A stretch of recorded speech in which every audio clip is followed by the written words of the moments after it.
Last season, I had the chance to test 4 different running vests in the 5 to 6 liter range. The Salomon Adv Skn 5 set, Adidas Terrex Techrock 5 liter, the Race Vest 5 liter from NNormal, and Tantrums Crest 6. And I want to say this right up front, they are all really similar. So instead of asking which one is best, I'll talk about some of the subtle differences that actually separates each of them, along with price, of course, and my experience in terms of comfort and fit. All on this episode of The Mudroom. So let's start with a newer entrant to the market, which is Tantrums, and their Crest 6 hydration pack, which retails for $180 US. Now, Tantrums soft launched the Crest 6 just in time to get it on the backs of a few elites at races like Western States, and it's around that time that I was sent one as well. And I've seen a lot of positive feedback online, and I really like the pack. It's really comfortable with very little bounce. And I like this beige colorway as well, although it's also available in black. It's marketed as a 6-liter pack, at least in name, but of course that may vary based on size and whether the flasks are being counted in that equation, which might vary from brand to brand. But I would say it's designed for racing because it's very lightweight, it's breathable, and with pockets here that are designed to be really easy to access, as opposed to being secured with zippers. And that's something that you'll hear me talk more about throughout this video. It's got a large rear compartment here designed to carry a bladder, which will hang from this hook, as well as a really large and easy to access pass-through where you could keep spare clothing or a spare flask held horizontally here. Now, the pockets up front, as I mentioned earlier, are really easy to access, but there are no zippers, which is something that I do like to have normally for longer training runs where I might be worried about, losing important things. But it does, though, include a little zippered pocket here on the left-hand side near the shoulder where you could keep a key or something else really valuable, along with a little stash pocket where the included whistle can be hidden away as well. And it looks like if you were using a bladder, that the hose would come through this little hole here and over the shoulder on the right-hand side. Now, it comes with 2 600 ml soft flasks from Hydro Pack, so a little larger than the more usual 500 ml flasks that come with most vests, which is really nice for those of us who prefer to avoid bladders whenever possible. Now, it is compatible with a quiver as well. You would attach that on either side to these little loops and then secure the bottom to either of the 2 little recessed loops here in the vest, where the optional hooks come as well, these little straps that you can use to attach your poles along the bottom of your back instead.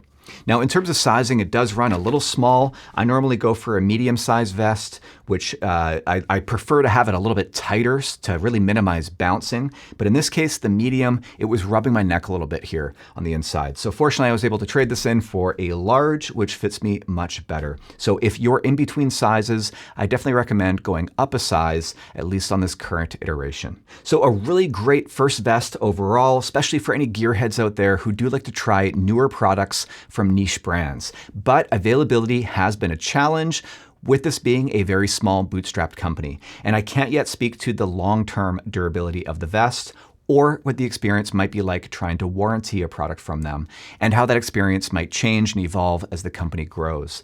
On that note, there may or may not be a larger capacity vest coming, which will be interesting as well. Okay, next up is the Race Vest 5 liter from NNormal, which I'm seeing listed for anywhere between 100 to 140 US at the moment. It may be that it's on sale before a new version comes in, but I got this while working with the brand as part of a campaign with a Canadian retailer called Altitude Sports earlier this year, which is why mine has the Altitude Sports logo in a few spots, but otherwise it should be the same. And not only was the Churag 2 my favorite shoe that I tested this year, I talked about that in a recent video, but I was pleasantly surprised with everything else that I tried from NNormal as well, including their apparel and this vest. Very similar in a few ways to the Crest 6 that I just talked about. In fact, it happens to use the exact same clips for the sternum straps on the front here. Of course, pack manufacturers don't make zippers and clips like this themselves. They buy them from a third party. Now, this too has big pocket on the back, but in this case, no hook for a bladder, nor anywhere to pass a hose through. And I'm fine with that. As I said, I almost never use a bladder, and likely whenever I would, it would be for longer events where I would need a much larger pack anyway. Again, it's got a pass through, but this one is unique. It's actually lined inside so that it's waterproof. So you could store spare clothing or anything else really that you might want to keep dry in there. And that's accessed by a zipper on either side. Having said that, I did find these zippers a little bit hard to access sometimes, especially with gloves. I'd find I'd kind of need two hands to try to find it and to open it, and you sort of have to fumble with them a little bit. But I do like that NNormal is trying to innovate with something like this. It's, I think, the only vest of this capacity that I've seen with a waterproof compartment. Up front, it comes with two 500 ml flasks, secured with two loops, like on most vests, but also these two bungee cords, which are designed to sort of cinch down the pockets, which is quite unique. And then, of course, a pocket on each side for quick access to things like gels or a cell phone. And I actually like that these pockets aren't too large. They're a little taller than they are wide, so it holds my phone more securely in place. While with some other packs, I find that it can fall inside and move around. Things can bounce around a lot more. No additional pockets here over the shoulders, just a little hideaway for the included whistle. In fact, the exact same one that comes with the Crest 6 from a brand called NIFCO. And as for poles, it's got straps on the bottom here, but it's not compatible with the quiver. It's likely that it's meant to be paired with their run belt, which also has straps like this for poles. And that's actually the way that I prefer to carry my poles when I'm not using a quiver, because it helps to offload some of that weight onto your hips. And more importantly, it gets them out of the way of your arm swing. Now, the fit is great with very little bounce, although I may have gone a little small on this one too by ordering the medium when I should have went with the large. So it fits me a little bit tight in the chest. In fact, all of the apparel that I received from NNormal in medium fits me a little bit small as well. For reference, I'm usually a medium in shorts and t-shirts, and I guess that I assumed that it would fit very similar to the Salomon gear that I've become so familiar with over the years, given Killian's previous relationship with them. But I suspect that NNormal runs a little small across the board, so maybe keep that in mind if you're going to order any apparel or a vest from NNormal as well. Now, I'm excited to see how this vest evolves in the coming seasons, along with any larger offerings they might be releasing soon, which I may or may not have seen a preview of at the running event in December. Next up is the Techrock 5-liter from Adidas Terrex, which retails for $160 US, although it too appears to be on clearance at a bunch of websites like The Last Hunt for as little as $100. So there may be a newer version coming out, which could make it a great time to snap up a deal. Now, this was the most unique vest that I tried, at least in terms of fit, which I'll come back to in a minute. And I received this as part of a partnership on a couple of film projects last spring. On the back, it's got the usual large pocket. This one too goes all the way down to the bottom, and then a big and easy to access pass-through, but again, not compatible with the bladder, just a really simple, extremely lightweight and breathable design. But on the front, it's got these reinforcements here that sort of give the pack some shape, and I find really help to keep the bottles from bouncing around as much. And they make it a lot easier to access this zippered pocket here on the left-hand side. So if you're keeping track, this is the only vest we've seen so far with a front zippered pocket, where I would normally carry anything really valuable, like say the case for my AirPods. It comes with two 500 ml flasks, which are secured with these little orange loops here, so that the flasks don't slip down. And then it also has these two more easily accessible pockets as usual for gels or a phone. And like on the NNormal vest, these are much more narrow than on something like the Adv Skn 5 that we're going to look at, or the Tantrums Crest 6. Now, I've got a iPhone 15 Pro, and it fits just perfectly in here. Again, it's more tall than it is wide.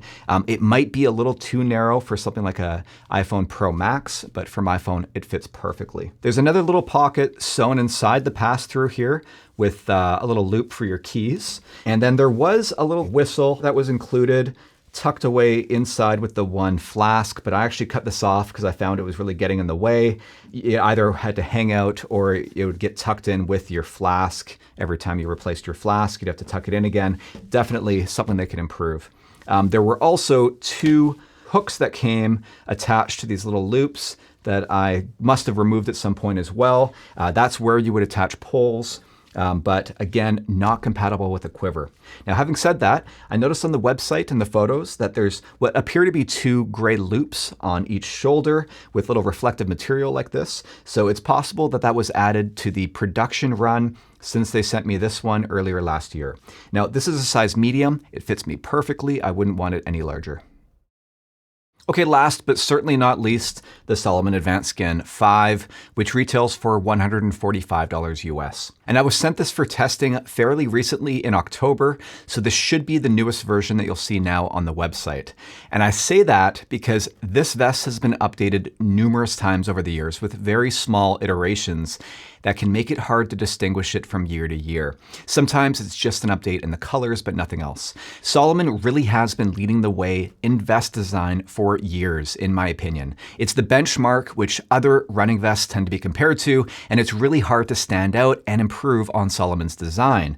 Although after testing a few other packs now, there are a few areas that I think they can improve, and frankly, a few things that they've lost that I wish they would bring back from older versions. And I should point out that Salomon has come out with a few different lines of hydration vests over the years. The Sense Pro line was always the lightest and the most breathable vests, designed more for racing, but I was never a huge fan of these because I found that they just bounced way too much because of the thinner material that was used. There's the Sense Pro 6, which has a limited Courtney Dauwalter edition, and the Sense Pro 10, which I believe was recently replaced by what's being called the S-Lab Ultra 10, which you'll see runners like Francois D'Haene using. In fact, I think there was a Francois D'Haene edition at some point, along with a new S-Lab Pulsar 3. And then of course, there's the more entry-level Active Skn series, along with a Gravel Skin line that I see listed on the website, because apparently we need special packs as well as shoes for running on gravel. But the hero of the Salomon vests for me has always been the Adv Skn line. They may be a little heavier and less breathable than the other vests that we've looked at today because of the extra fabric in some places, but they're also, in my experience, the best fitting, the most stable, and by far the most versatile packs on the market. In fact, I always recommend that people start with the Adv Skn 12-liter vest if you can only own one, because it fits just like the 5-liter vest here when it's empty, but then you've got that extra storage capacity on the back and actually on the front as well, which we'll talk about for when you need it. And I think having that large zippered compartment on the rear is so important for big adventures and training runs, where having more easily accessible pockets is arguably less important than keeping gear like a headlamp well secured. And for a few seasons, what both the 12-liter and 5-liter Adv Skn vests had in common was a dedicated pocket in the top on the back where you could stash a jacket so that you could quickly and easily access that by reaching back without taking off your vest. Now, of course, you could still stick your jacket into this main pocket here, but I think it's more likely to slip down and kind of be harder to find. And something you might notice about this pack is there's actually 2 main pockets in the back. The one closer to your back is designed for a bladder, and then there's a second pocket designed for your gear. But I really hope that one day they bring back that separate pocket for a jacket. Now, moving down the pack, there's of course still a pass-through here. This has gotten a little bit smaller over the years, and I would say that overall, the design of the rear of these packs has gotten maybe a little worse, not better over the years. But this is just me nitpicking because I am so intimately familiar with Salomon packs. I've owned virtually every model and every size for the last decade or so. Now on the front, you've got the biggest pockets of any vest that we've seen here and any vest that I've tried, the closest thing being the Crest 6. And I love also that there is a zippered pocket here for valuable items. Now the Adv Skn 12 actually has 2 zippered pockets, one on each side. I kind of wish that the 5-liter had that as well. I guess it would be a little bit of extra weight because there'd be a little bit of extra fabric here, plus the weight of the zipper, which could also represent another point of failure. I also suspect that it's a point of differentiation between the 5-liter and the 12-liter, but I would love to see 2 pockets on the 5-liter as well, because I do find those pockets quite valuable. Now, while I love these big front pockets, especially these easily accessible ones for extra gear, and this big zippered pocket here on the left, tons of room for gels, everything you might need to carry. As I've mentioned a couple times, heavier items tend to slide down and bounce around a lot. So my phone, I'll typically try to keep it in here vertically, but sooner or later it slides down sideways and then can really start to bounce and hurt my rib cage after a while. In fact, usually what I'll do is once I've drunk most of one of my flasks, I'll end up putting my phone in there with it instead to keep it more secure. So I'm not really sure what the solution is. All I know is that in testing other packs, like the NNormal Race Vest, where it's got that more narrow pocket, it keeps my phone so much more secure. So maybe a solution would be, if they're only gonna have a zippered pocket on one side, to have another pocket sewn inside here that can more securely hold something like a phone. It comes with two 500 ml flasks, which are secured with these loops at the top. There's a whistle tucked away in this pocket on the one side, and then a hook for your keys tucked away on the other shoulder. Of course, it's compatible with Salomon's quiver system that would attach here and then would secure on the bottom, or you can attach poles using these included straps along your back. Or using these ones here, you can bring that strap around to the front and hook it onto these little loops down here instead and attach your poles vertically. Now, the 12-liter version of the Adv Skn used to have a little pocket here on the shoulder, a little zippered pocket like the Crest 6 does. But I know that in speaking to the design team at Salomon, the reason that they removed this was because of just way too many warranty claims. That part was just too close to the skin here on the shoulder, so the zippers tended to corrode from sweat, they'd get gunked up, and they would break. I've never had a zipper break, but I always wash my packs after every couple of uses at most. You need to keep zippers clean for them to last. And I know that this is something that the brand always wished that more customers would understand. So that's all to say that the current iteration of these packs in particular represents years of experience and customer feedback. Some of it for better or for worse, but I don't think any of these changes over the years, these small iterations, have been arbitrary. And this is still the best fitting pack of the four that I tried, although there is some selection bias there because, as I said, I'd already ruled out the Sense line, which you could argue would make for a better comparison, since those other three packs are all being positioned more as ultralight racing vests like the Sense line is. I also have more experience with Salomon in terms of sizing. In the past, I'd always worn a medium, but last season, I finally moved up to a large. That's what I have here in both the 5-liter and the 12-liter, after realizing that's probably what I should have been using all along, given the size of my chest and shoulders. I think that what testing these four vests really drove home for me is that we may have reached a point of diminishing returns within this 5-liter category. The core problem has been solved, and because of that, there's honestly no wrong choice here. At full suggested retail price, all four of these vests sit within about $40 of each other, and once you're actually running, they all perform extremely well. I think a good vest is like finding the right pair of shoes. If it essentially disappears and becomes unnoticeable when you run, it's probably the right one. My advice is to focus on what actually matters. Fit first, how you prefer to carry poles or a bladder if applicable, and whether the pocket layout matches your habits on the trail. Where hydration packs get much more interesting again, I think, is once you move beyond the 10 to 12 liter range into packs designed for longer races, for multi-day efforts, and fast packing, like the pack that I reviewed in this video. That's where I still see real differentiation and innovation happening, and that's something that I'll continue exploring in future episodes of The Mudroom.